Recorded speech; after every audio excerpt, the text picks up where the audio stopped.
Growing up wasn't easy, but I never shied away from hard work. My mom always said, "Life doesn't hand you anything on a silver platter." And she was right. My dad, a mechanic, would nod in agreement, grease staining his hands, a testament to his labor. They were my heroes, showing me that grit and perseverance were the keys to unlocking any door. I started working as soon as I could, juggling school and part-time jobs. My friends were into parties and goofing off, but I had bigger plans. "Why you always hitting the book so hard, Ella?" they'd ask, lounging around with that carefree look I envied but couldn't afford. "Got places to go, man," I'd reply, my eyes glued to the pages of a textbook. "Can't stick around here forever." My teachers noticed. "You've got a sharp mind, Ella," Mr. Jenkins, my high school English teacher, said one day after class. "Don't let anyone dull your sparkle."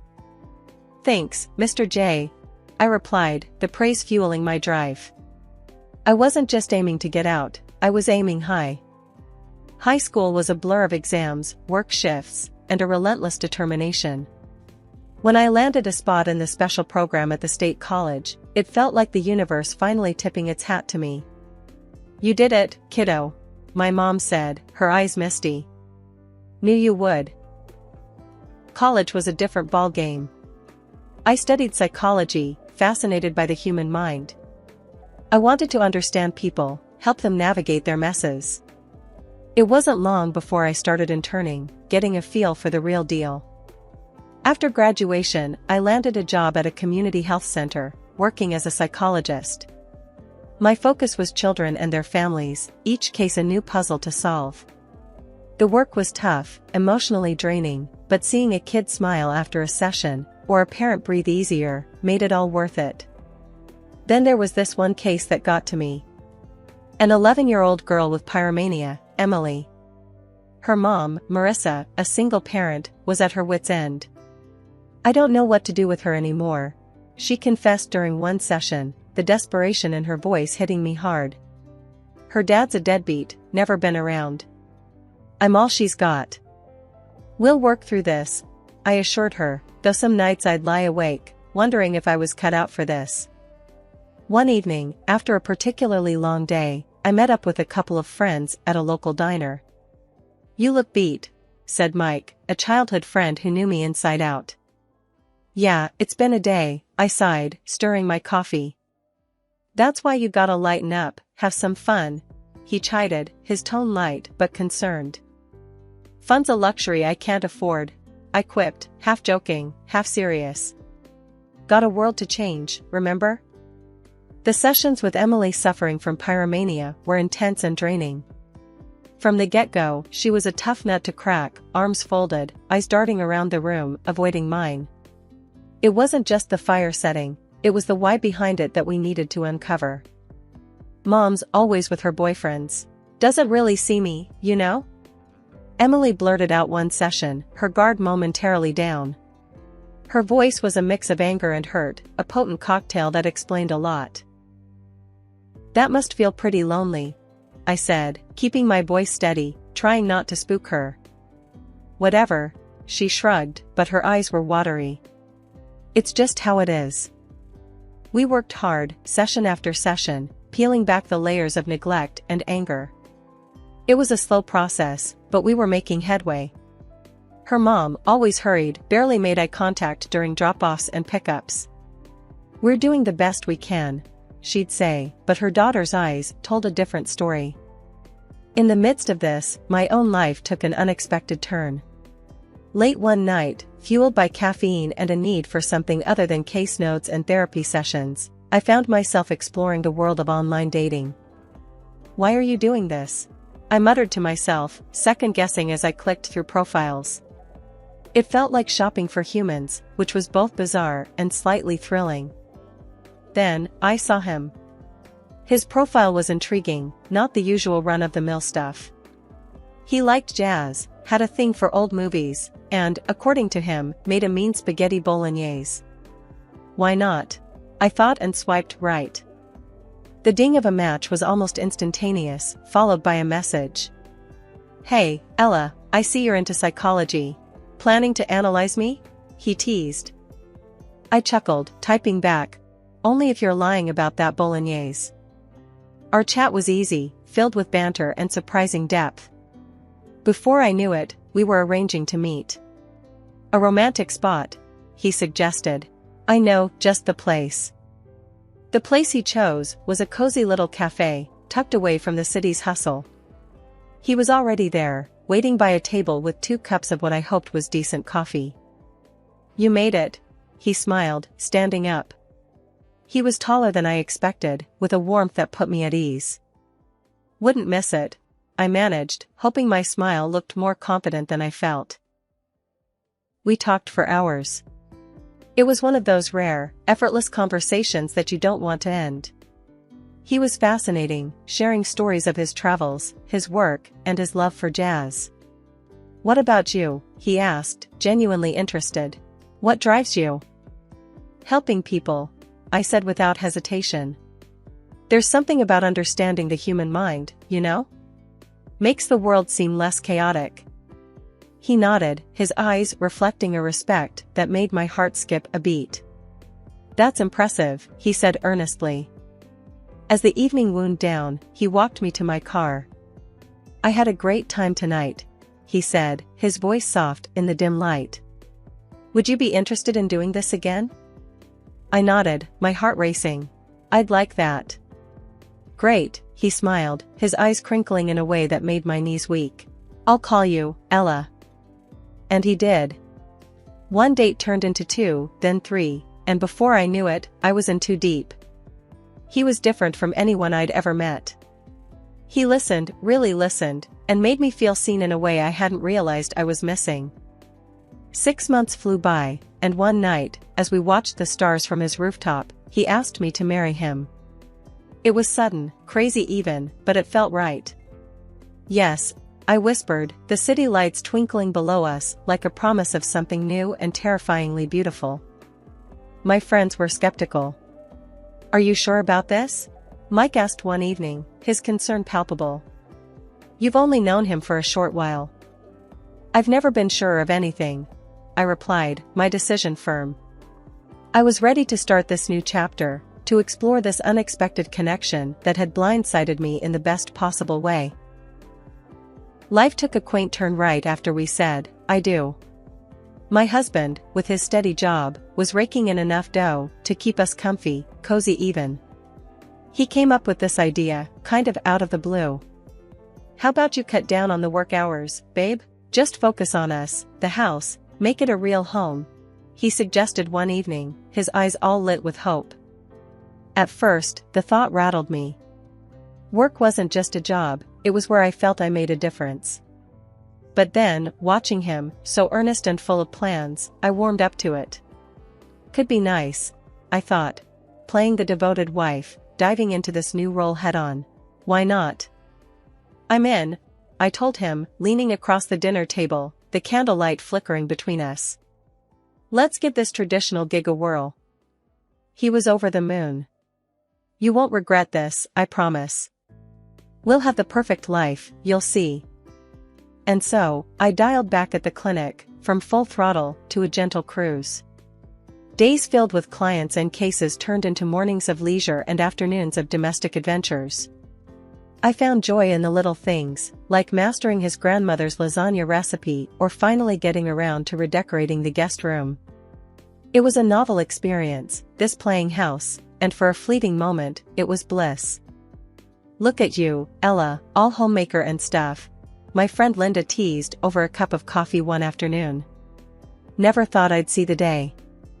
I laughed, rolling my eyes. Neither did I. But it's nice, you know? Being there, really being there for him. Yeah, till he gets used to being waited on hand and foot, she quipped, her tone light but her gaze sharp. I shrugged off her caution, lost in the novelty of my new life. But the universe has a funny way of flipping the script just when you think you've got your lines memorized. Not long after, the shift happened. My husband came home, his face drawn, the light in his eyes dimmed. Ella, we need to talk, he began, the words hanging heavy between us. What's up? I asked, trying to keep the worry out of my voice. I put down the dish I was drying and turned to face him, noticing the lines of stress etched across his forehead. It's my job. There's been cuts.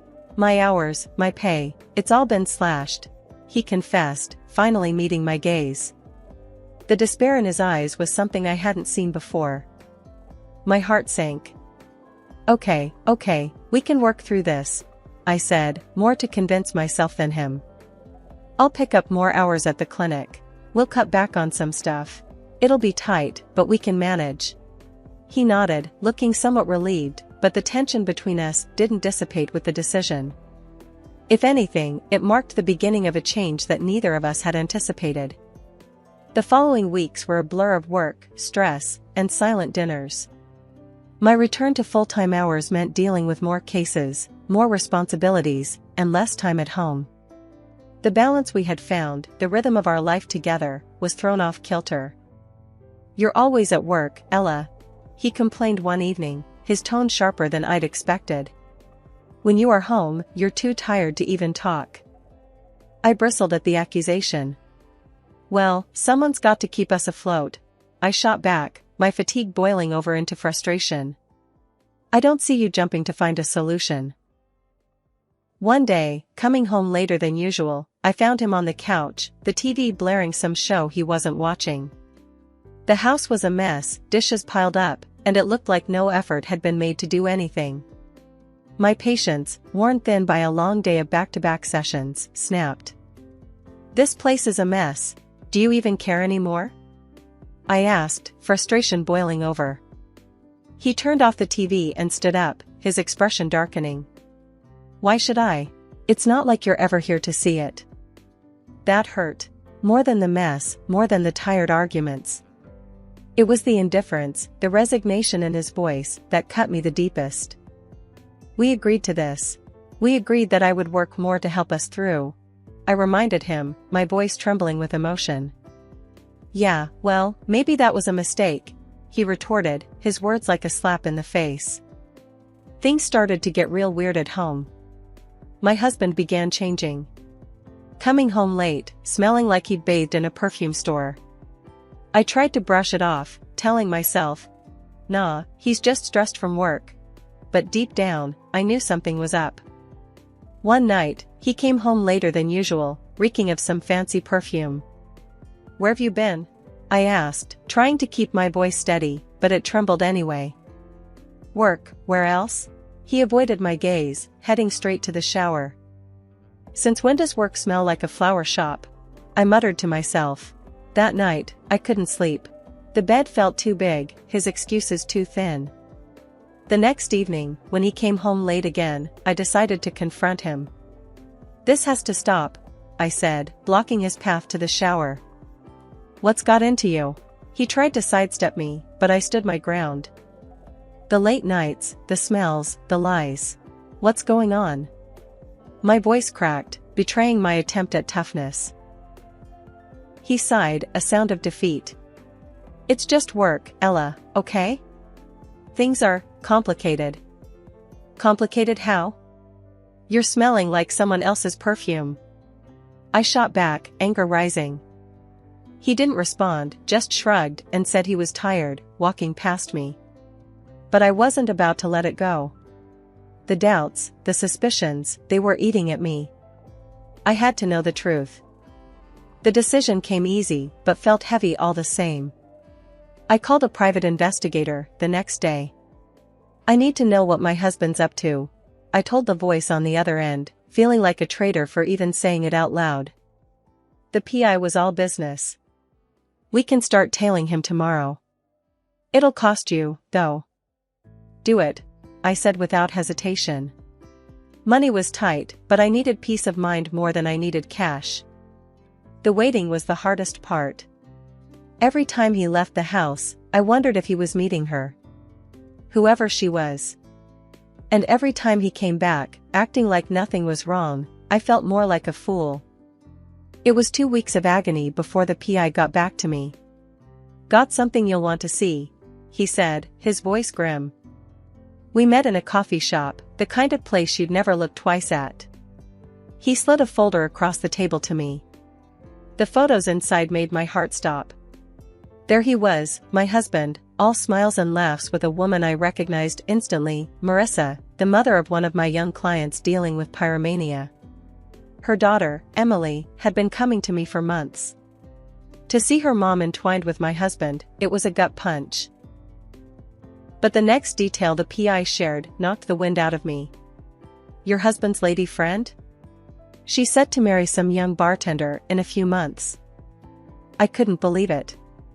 Marissa, engaged? And to a bartender, no less, while carrying on with my husband? It was like some twisted soap opera, but it was my life. I thanked the PI, my mind racing with this bombshell information. I had to do something, but confrontation wasn't going to cut it. No, I needed to be smarter, play the long game. Marissa and my husband had made a fool of me, but I was going to turn the tables.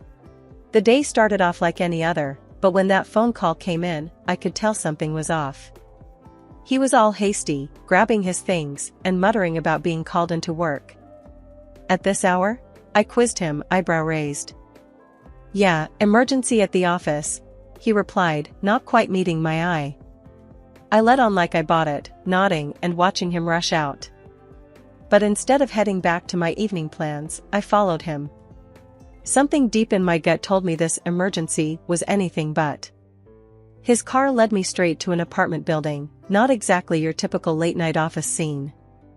I waited a bit before following him inside, making sure I wasn't seen. He went straight to one of the apartments. The door, to my surprise, was unlocked. Heart pounding, I pushed it open and stepped into a scene straight out of a nightmare. There he was, with her, Marissa, and the daughter she's always talking about, Emily, the one struggling with pyromania. The shock on their faces said it all, especially Emily, who looked like she wanted the floor to swallow her up. So, this is work, huh?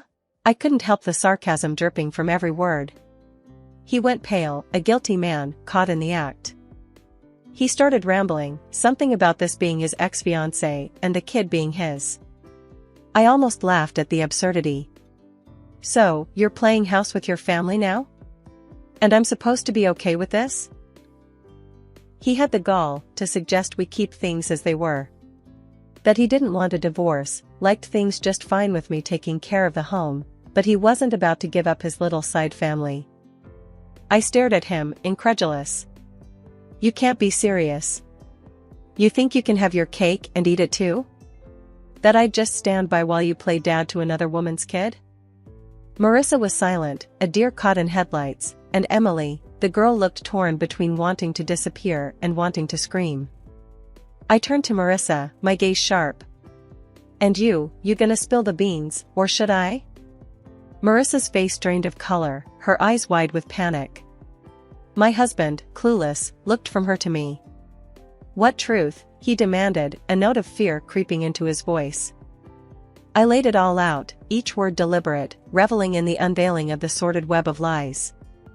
Your precious Marissa here is planning to marry some young hunk. She's been playing you just as much as she's been playing me. And this whole charade of her wanting her daughter to live with her dear old dad? A farce. Emily is not your daughter. Marissa's trying to dump Emily on you while she runs off into the sunset. His face was a picture of shock and betrayal, the realization hitting him like a freight train. That can't be. But I wasn't done. Oh, and those tickets she bought? For her and her real fiancé. Quite the escape plan, huh? Emily, who had been silent up to this point, her face a mask of confusion and hurt, suddenly found her voice. You were going to leave me? Her voice cracked, the betrayal slicing through the already tense room. Marissa started blubbering, a mess of tears and useless apologies. I thought. Save it, Emily snapped, her young face hardened by the harsh truths. I'll call child services myself. See how you like being abandoned. The girl then turned to me, her eyes pleading. Can you help me, Ella? Please? I nodded, my heart aching for her. Of course, Emily. I'll give them everything they need to know. As Marissa sobbed, begging for forgiveness, Emily stood resolute, her decision made. And me? I was already mentally drafting the divorce papers in my head. "You'll be hearing from my lawyer," I told my soon-to-be ex-husband, my voice cold. "I want compensation for every lie, every betrayal." Walking out of that apartment, I left behind the chaos, the lies, and a marriage built on deception. I stepped into the light of day, the weight of my shattered illusions falling away with each step. I found myself a new place in a decent part of town where the streets were quiet, and the neighbors minded their own business. It wasn't just a change of scenery, it was a statement. I was moving on, physically and emotionally.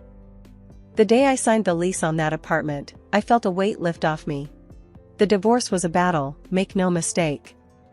I went in guns blazing, determined to not let him off easy, not after everything.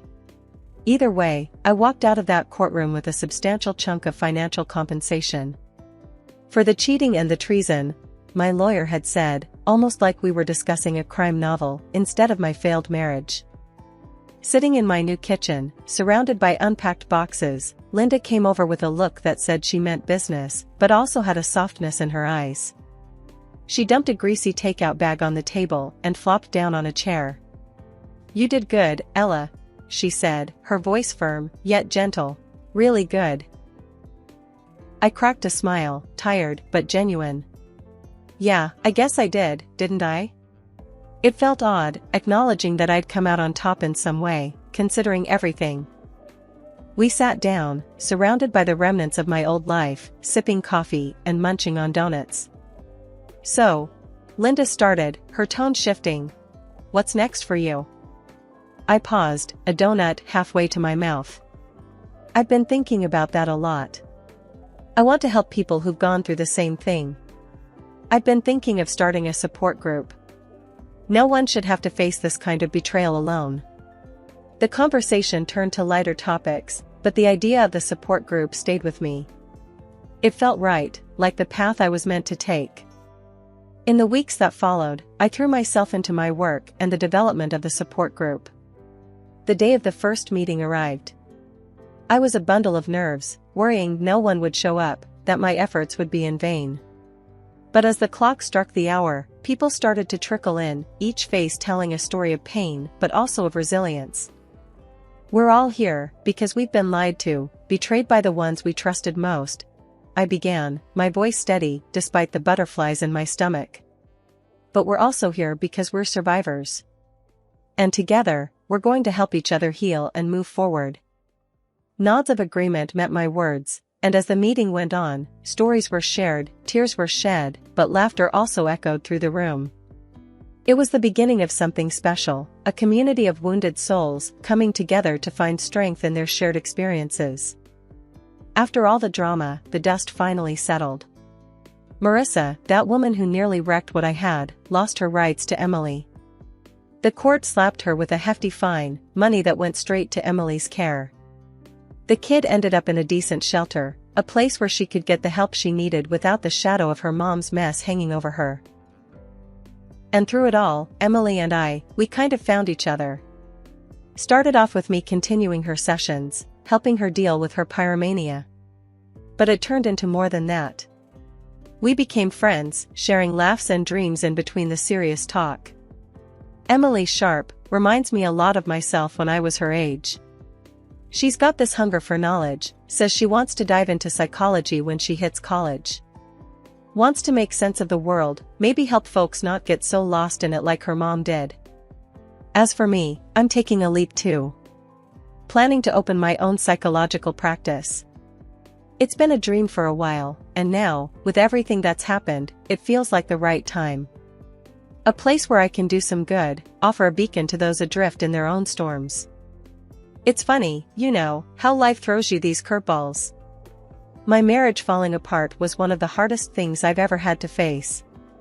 But here I am, coming out the other side, not just surviving, but thriving. Emily's journey, too, from the chaos of her family life to finding a semblance of stability, it's a testament to the resilience we all carry within us. The phone rang, pulling me from my thoughts. It was Emily. "Hey, I just..." I wanted to say thank you. For everything you've done for me. Her words warmed my heart. You don't have to thank me, Emily. We look out for each other, right? Yeah, she replied, her voice bright. Right. Hanging up, I looked around my little apartment, at the life I was rebuilding piece by piece. It wasn't going to be easy, but for the first time, I felt hopeful about the future. I had found purpose in the pain, a silver lining in the storm cloud of betrayal.